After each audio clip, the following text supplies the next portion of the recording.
Halo,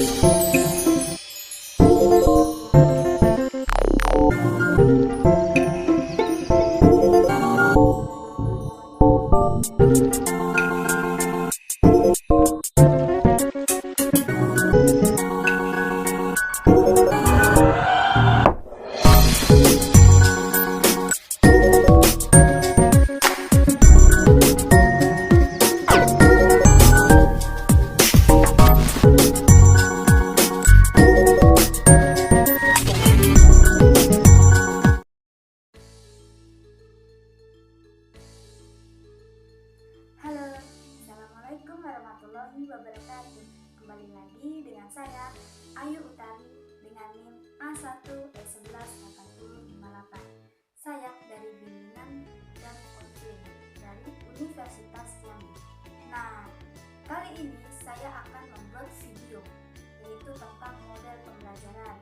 Nah, tujuan dari pembuatan video ini adalah untuk mempermudah siswa-siswa mempelajari tentang seni tari dan mempermudah siswa untuk memahami dan mengingat tentang seni tari, dan siswa-siswa dapat belajar tentang kebudayaan Indonesia. Nah, selain itu, siswa-siswa tidak bosan belajar di rumah dan tetap semangat belajar di rumah. Pembahasan kali ini adalah saya mengangkat materi tentang seni tari. Dalam mode pembelajaran ini, saya menggunakan video, gambar, dan model ceramah. Nah, saya menggunakan video ini karena siswa-siswa agar tidak bosan dan jenuh untuk belajar, dan juga gambar-gambar agar siswa-siswa itu memahami jenis-jenis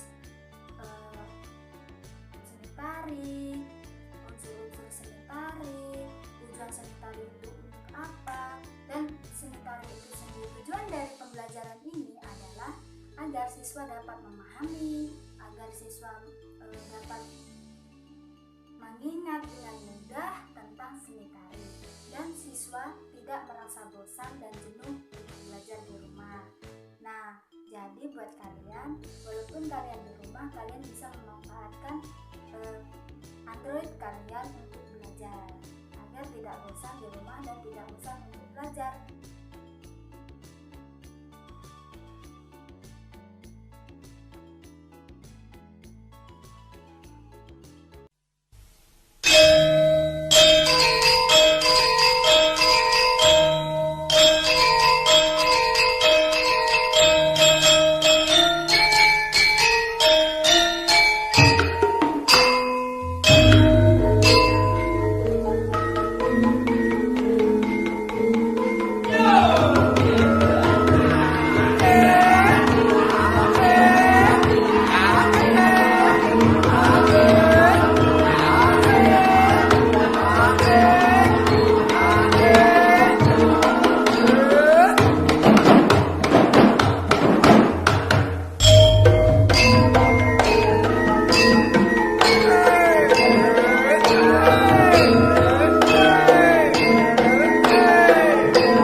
Seni tari.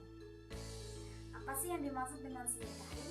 Nah, seni tari adalah sebuah seni yang mempelajari tentang gerakan tubuh yang berirama yang dilakukan di suatu tempat dan waktu tertentu untuk mengekspresikan perasaan dan menyampaikan pesan dari seseorang maupun kelompok. Seni tari itu juga mempunyai unsur. Nah, unsur-unsur dari seni tari ini dibagi menjadi dua. Yang pertama itu ada unsur utama. Nah, unsur utama ini dibagi menjadi tiga lagi. Yang pertama itu ada wiraga atau raga, yang artinya sebuah tarian harus menampakkan gerakan badan atau gerakan tubuh, baik dari posisi duduk maupun posisi berdiri. Yang kedua yaitu ada wirama atau wirama.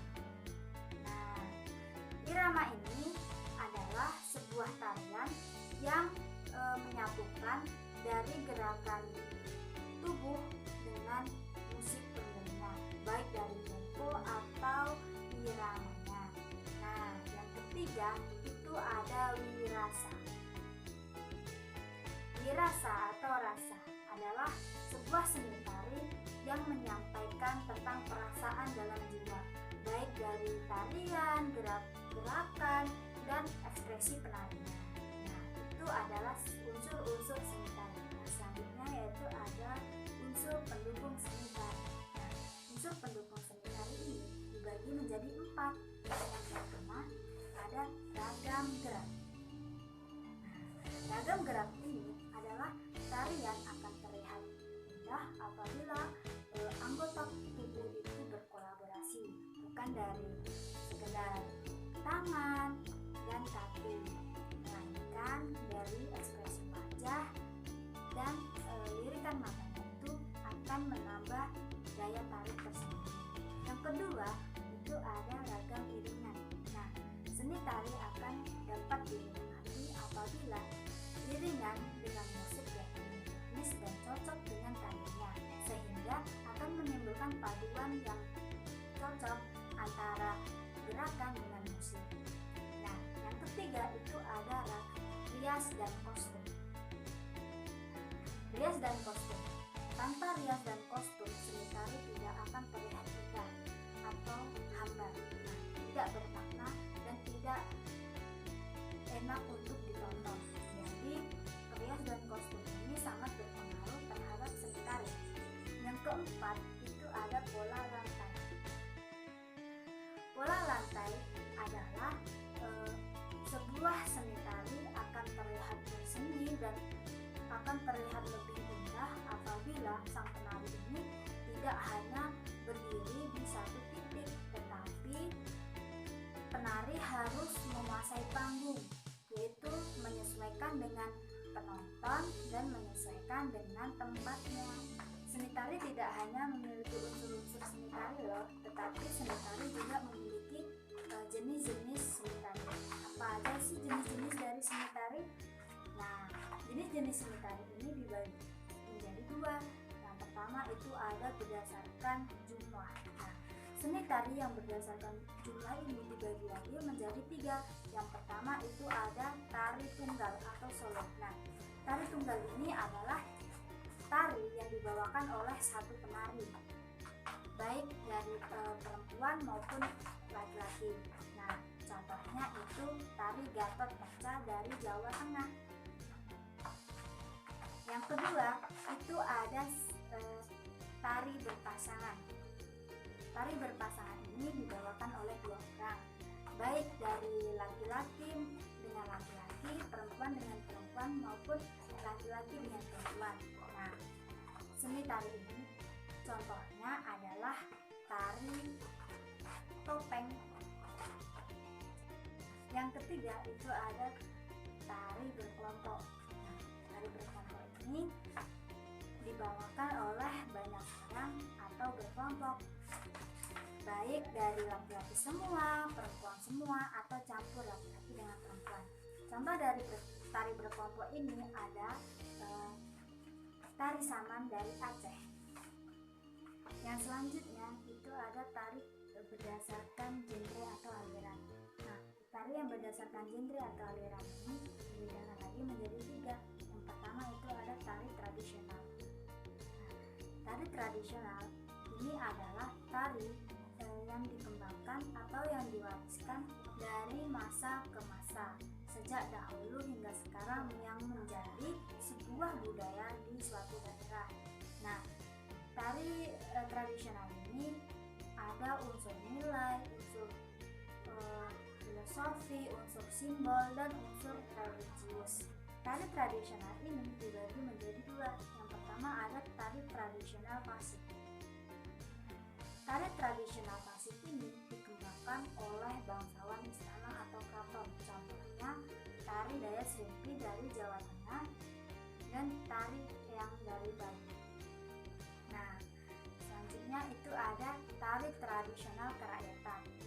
Tari tradisional kerakyatan ini dikembangkan oleh masyarakat kaum bawah atau rakyat biasa. Contohnya tari Jaipong dari Jawa Barat dan tari lilin dari Sumatera Barat. Yang kedua itu ada tari kreasi baru. Nah, tari kreasi baru ini dikembangkan oleh seorang penata tari. Nah, tari kreasi baru ini bersifat bebas tetapi masih dalam kaidah gerakan tari yang estetis dan indah. Tari kreasi baru ini dibedakan menjadi dua. Yang pertama ada tari kreasi baru pola tradisi. Nah, tari kreasi baru pola tradisi ini masih menggunakan sentuhan unsur tradisional, baik dari gerakan, rias dan kostum, dan iramanya. Tari pola tradisi ini masih mengandung nilai tradisi. Yang kedua itu ada tari kreasi baru non tradisi. Nah, tari kreasi baru non tradisi ini tidak sama sekali menggunakan sentuhan unsur tradisional, baik dari gerakan, rias dan kostum, dan iramanya.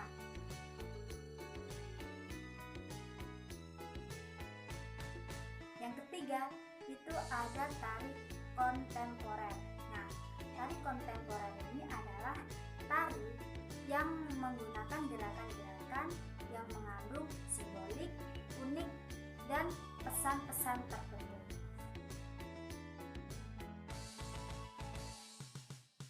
Selain jenis-jenis tari, seni tari juga mempunyai fungsi.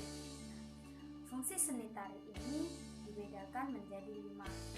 Yang pertama itu ada tari pertunjukan. Tari pertunjukan ini adalah tari yang disiapkan untuk sebuah acara dan dipentaskan.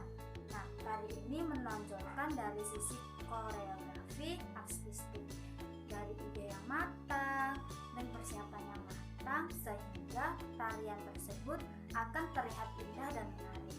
Yang kedua itu ada tari upacara. Nah, tari upacara ini adalah tarian yang digunakan dalam acara upacara adat maupun yang bernuansa keagamaan. Yang ketiga itu ada tari hiburan. Nah, tari hiburan ini hanya dilakukan untuk menghibur penontonnya saja. Nah, tari hiburan ini tidak mengandung tradisi, adat, dan tidak ada mengandung nilai. Yang keempat itu ada tari pergaulan. Nah, tari pergaulan ini adalah tari yang dimainkan untuk berinteraksi sesama saja. Tari ini biasanya digunakan untuk saling adu unjuk rasa dalam kesenian. Nah, pada tari ini biasanya terlihat lincah dan bersifat komunikatif. Yang kelima itu ada tari kesenian. Nah, tari kesenian ini adalah tari yang digunakan untuk tujuan pelestarian budaya. Nah, pada tarian ini bernuansa tradisional, yaitu dari warisan nenek moyang pada zaman dahulu. Nah, tari ini dipentaskan hanya untuk kebudayaan saja. Oke, itu adalah penjelasan dari saya tentang seni tari. Untuk lebih jelasnya lagi, kita tonton video berikut. Nah, tadi adalah video seni tari. Nah, semoga untuk kalian yang melihat video saya ini agar lebih jelas dalam belajar atau dalam mengenal seni tari. Nah, semoga video saya ini bermanfaat untuk kalian semua. Apabila ada kesalahan dari kata-kata saya, dari tingkah saya mohon maaf. Saya butuh kritikan dan saran untuk membangun lebih baik lagi video-video saya yang selanjutnya. Setelah melihat video saya, apa yang kalian rasakan dan bagaimana pemahaman Anda dengan seni tari? Nah, kalian boleh komen di bawah ya. Sekian dari saya akhiri.